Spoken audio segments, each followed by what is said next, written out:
looking at the current geopolitical situation, I think, of course, there has been a lot of disruptions. I mean, basically, either because of regional conflicts or because of maybe I think to an extent we also had the entire pandemic situation, which even though the pandemic situation was, I mean, controlled in the few years, but the effects to an extent, it's still being faced by I mean, most of the supply chain leaders. I think one thing which we have started looking into is looking at a lot of local options, and so it is super imperative that I think we start developing local suppliers or suppliers across a specific region, and so that for shipments which are coming from far across might not get affected. That is one thing, because specifically for the shipments, I mean, we are dependent on sea transportation, and I think with the recent regional conflict which has come across, I mean, specifically with the entire Middle East situation, and even Red Sea was, I mean, been blockaded recently. We had a lot of disruptions. So, I mean, in these situations, you develop local supplier base. You work with them. You work with them on long-term contracts. Sometimes you are in a position that you also have to produce. You'll also have to pay higher prices than what I think we might be paying regularly. But this is the price which you pay to ensure that the supply chain regulations, the supply chain does not get disrupted. Second thing is, it's super important to have alternative supplier bases, and you can't be dependent on one or two or three suppliers. Maybe sometimes you'll have to look into further supplier bases and try getting into long-term contracting, and try getting into say commitments in such a way that your operation doesn't get eroded. With all this thing put together, it is also super important that you keep the cost perspective in check, because see, looking at all these scenarios, the local consumer is not going to pay a higher price.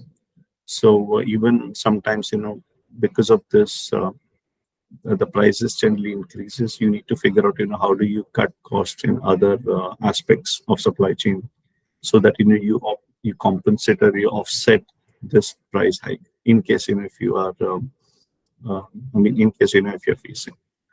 Other thing which also needs to look into is whether you can stock some of these products. But for this stocking nature, it could be a double-edged sword. I mean, either you might be stocking up a lot of products, suddenly the price drops. So this means that you're working with the cost of inventory which is much higher than what is available in the market. So this is something you should be in a position as a supply chain leader to understand the market, to read the market, to look at to look at these geopolitical situation extremely closely, to ensure that your supply chain or your operation does not get affected. So it's not, I mean, of course, it's not an exact one answer which which needs to be looked into. I think there are multiple facets, multiple scenarios a supply chain leader has to go through, and then evaluate what is the best strategy for the organization or the leader to cooperate to basically execute. So you need to have multiple strategies in place and ensure that and figure out what is that which suits best at that specific time, looking at the situation, so that you have a fallback if one thing doesn't work.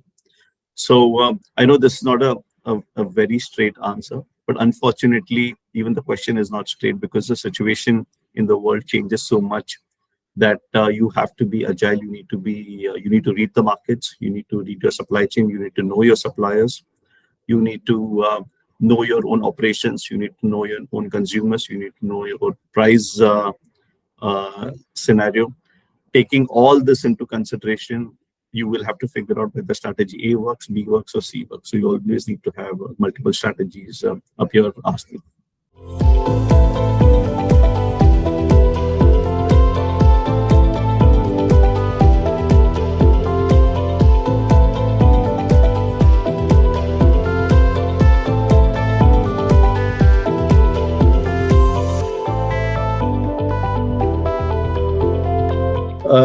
digital tool has been a part of the supply chain strategy since a very long time.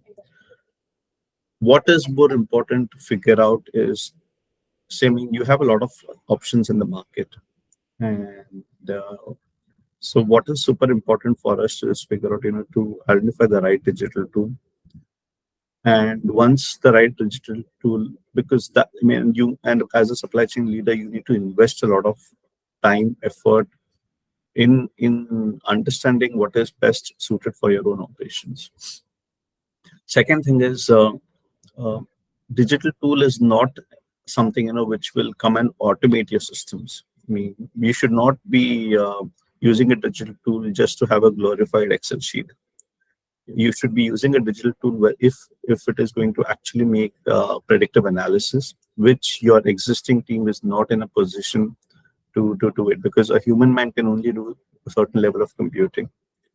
So you have to figure out the analytics, the algorithms, the different various scenarios, whether the digital is throwing at you is really, uh, it's really being effective, and whether it suits the style of operations with, which your organization wants. So this also means that, you have to do something called as a POC. It's called a proof of concept. So when a digital tool is being applied, you have to do a proof of concept to see whether, the user interfaces, the algorithms fits the right level of, operations, which your company is going through. Second thing is, once you have identified the digital tool, once you have, I mean, you have taken I think, a step in terms of going ahead for implementation. It's super important to also see what is the ROI of the digital tool. Uh, unless and until it makes logical sense, it'll be very difficult to put this across. As a very logical option. Because when I'm implementing a digital tool, what I'm also looking at is whether I'm able to recover the money, basically recover the money, uh, which I'm investing in these tools. And of course, you also have to look at the future operations to see, how this is going to increase the efficiency. See, so there are various ways of looking at it. Either, you have, you'll have lesser human minds working on it, whether you can increase the efficiency, whether you can reduce the inventory levels, whether you can reduce the costing, the transportation cost, whether you are in the position to increase the customer satisfaction. So all these things are something, which a digital tool factors in. Once you have identified it, third important thing is to figure out, the implementation is super important. The implementation needs to go as per plan to figure out, what, how much time have you put across for implementation, how much time it's actually taking, uh, for the implementation. You have to track it very closely, and training is super important. And once all these things are put into picture, it's also super imperative to figure out, the team is using the digital tools on a daily basis. And uh, so and finally, you should not expect that, once all the digital tools are being implemented, this is going to completely change the ways your company is working. You will still have concerns. This is only, I think, an arsenal, or this is only a tool. But at the end of the day, you will have people working behind the digital tools to make decisions. So that is something, which the organizations also needs to take into consideration.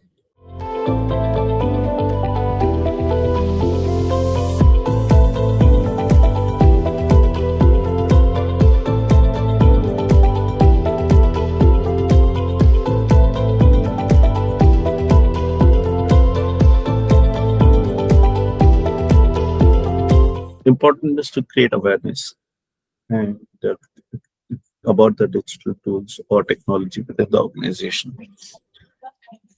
So, see, people need to be made, I think there has to be an open conversation saying that the tools are not here to replace a specific individual or a specific team member or an employee. It's basically here to enhance the decision making capabilities. And so that is something which each and every team member needs to be aware about. Generally, when you look at, when you historically see things going ahead more and more, all the mundane activities, all the activities which have been done on Excel sheet by employees or human beings working on formulas, all these repetitive activities needs to be automated, and the employees should only be, of course, giving certain inputs to it, and working on these tools. The employees should be mainly focusing their time towards strategy, towards business development, towards looking at future, towards looking at opportunities where we can save cost and increase efficiency. So the moment you have a mix of both, where the existing mundane, repetitive, algorithmic activities is taken care by the technology, automatically it'll free up time for the respective person to focus more on these strategic activities. And that's where I think more that's where and that's where AI also comes into the picture, where AI will also study the level of operations, the kind of operations, and it'll start giving you predictive analysis, which will help the specific employee to take better decisions. A lot of times what happens that you take decisions through your experience, through what you know is right, through what others say is right, or through just by hearing things. This will help you to take data driven decisions. And of course, you can't only trust the data 100%. You also need to understand sometimes what happens in certain I mean certain environmental situations would be such that you would be required to go against the data, because you would know that maybe data is saying us to do a certain thing, but because the environment, maybe there is some kind of strike which is coming up, maybe you'll have to take some data, or some kind of unrest which is coming up, or and maybe some I think some any local situation arises. So in these specific cases, you will have to basically override the data and take a decision. But for the 90% of the 95% of the situations, where you would have been taking decisions basis your experience, you will start taking decisions basis I think basis data. And this is something which needs to be inculcated to I think to the employees. They need to be made aware about. They need to be trained, and they need to be given that assurance that this is, rather than replacing them, this is only going to assist them to make better decisions. So that's the approach a supply chain leader should take, where he or she should be in a position to embrace the technology and also spread the technology in such a way that rather than looking it as a nemesis, people should start looking at it as a friend.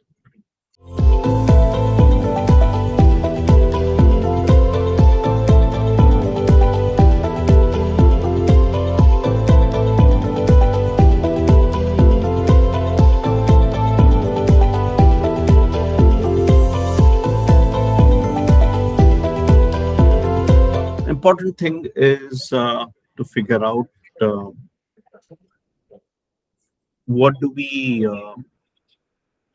I think the most important thing in this case is to always keep a constant view on the market, to see what the market is doing, what are your competitors doing, be aware about your environment, about the situation, in and around situation. It's very important that as a supply chain leader, you're open for change, and you take bold steps on certain aspects, whether it is reviewing the way you're working, doing operations. I think the landscape of supply chain changes every 5 years. So every 5 years, you need to be aware about the new market trends, and you should have bold steps to see whether you want to transform your supply chain as per the market trends. You either a lot of people have adopt various techniques. They will wait for say 10 years, 15 years, and reform the supply chain. Or I believe the better option is rather than reforming the supply chain every 10, 15 years, keep on modifying certain percentage of it every few years, adopt new technologies every few years so that you're in a position to test these new things which are coming into the market. At the same time, um, you're also evolving with what has been I mean with what the market has to offer. You also need to be careful to figure out that you don't adopt anything and everything which comes by your way. You Otherwise, you'll just be keeping on testing. You will, I mean, of course, I'm not saying that everything you test is a clear winner, but if you keep on testing everything, whatever is coming by, then you will end up being nowhere. So it's very important to evaluate what your operations are, what are the new technologies which are available in the market, what are the new trends which are available in the market, what is the customer needs, and keeping all the equations into the picture, whether the customer is ready to pay an additional delta because your supply chain is amazing. So these are some things which you need to figure out. Just because something is new doesn't have to be that something is more expensive. Something new can also be something cheap, and something new can. And if it is expensive, you need to figure out how are increasing your efficiencies. So just to pinpoint on a few things, be aware about the environment and the market scenarios. Be aware about your competition. Uh, Keep a constant open-mindedness for changing, adopting new things. And more efficient, more important thing is by doing all this, if you're going to apply, ensure that whatever applications are done only improving the efficiency and the customer satisfaction and the ease of operations. So if you keep these four factors into the picture, I believe that any company could be in, or any supply chain leader could have a better focus.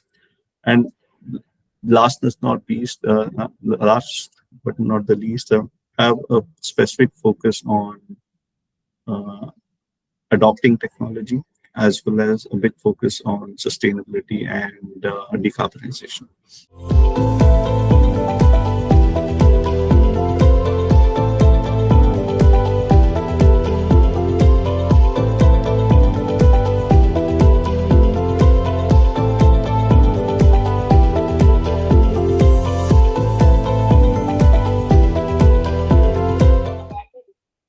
See, as me as a person, I am extremely open for new ideas, and I'll be more than happy to, if something makes sense, I'll be more than happy. I'll take bold steps for implementation. Second thing is, I ensure that I read the market. I understand what the market and the competitors are doing, what our customers are doing. It's very important as supply chain leader to know your customers very, very well in terms of what they want, because at the end of the day, you're serving the customers. Have a very have a I mean, and you work very closely with your suppliers, and because at the end of the day, I mean, maybe you're running the supply chain operations, but in reality, it's the suppliers who are doing the operations on a day-to-day basis. So you basically understand the needs of the suppliers, uh, work with them as partners rather than as a customer-supplier relation. And because this will encourage them to come up with new ideas, innovative solutions, and so that they would know that they will have a platform to, if they have to implement certain stuff, in case they're coming up with the new opportunities, maybe say even say new facilities which are more sustainable, so they will be more than happy to offer the services to you. So it's very important to have extremely good supplier relations, and that is something which I follow. Third thing is uh, build a good team. I mean, I personally believe in build a very good, motivated team. Invest a lot of time in your team members. Understand what your own team requires, because they need to come motivated to work on a daily basis, and uh, know understand their needs, understand what they want, and give them all the possible tools, and also maintain a good decorum within the team members, so that they are, I mean, and create smaller leaders within the team. I mean, with it, so that you don't have to deal with all the decisions. I mean, they will act as I mean, employ lateral leadership, uh, and to I mean to solve certain things. So that's the level of team management which you need to focus on, and give due credit to them where, if it's due, so that it will also keep them motivated. And also, as a supply chain, because supply chain leader, you are in touch with a lot of departments internally. You need to have extremely good interpersonal relations with various departments, because you're the one who's in touch with the production, with sales, with finance, with procurement. So it's very important that because you are in the mix of, in the middle of everything, you need to be. I mean, you need to have very good interpersonal skills, and that's something which I mean, vastly believe that you need to focus on. I mean, I personally focus on a lot, and and and the last but not the least, I would say, have a vision. I think it's very important to keep. I mean, I ensure that I have a vision for myself, for my team, for the supply chain, for the organization, to see where is that I would like to see this department in the next, say, 3 to 5 years or 2 to 3 years. So that's something which helps me motivated and also move ahead.